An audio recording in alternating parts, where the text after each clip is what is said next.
Okay, this is a training video for how to use Basecamp project management software. This is for the Division of Student Affairs at the University of Central Oklahoma.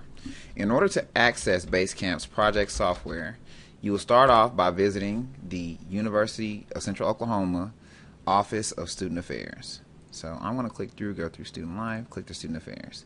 When you get to Student Affairs, there's a tab called Technology Services, which will reveal to you a place for project management. Here's a project management page. Here's a link directly to Basecamp. If you don't have a login, you'll need to request one. But for now, we'll just click and go directly to Basecamp as if you have a login. From Basecamp, you can view a few of the options, and you'll see that you can sign in here at the top right. You'll log in using your UCO Basecamp username and password, and you'll have access to your projects. Your initial overview contains information including a mini calendar and overdue milestones at the top left.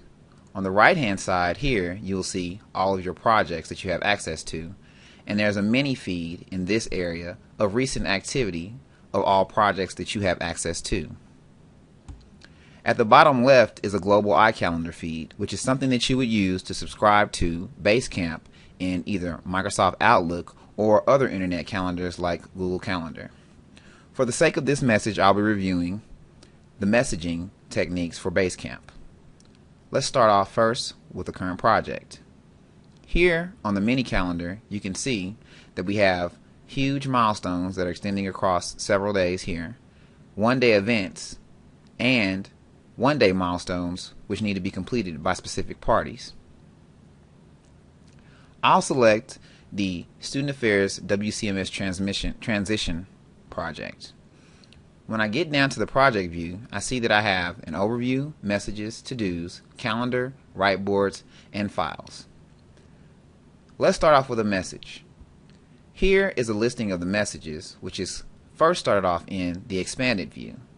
It's much easier to view these messages from my experience in the list view, and you can see chronologically that these messages were posted here. You can also see how many responses they have based on the numbers to the left and who has responded.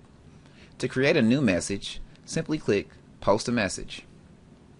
You'll type out the title of the message, designate a category, and highlight the information that you want to put into that message, or should I say input that information. After you're done, information, input, you'll be able to choose to attach files if you would like. I'll attach a picture file.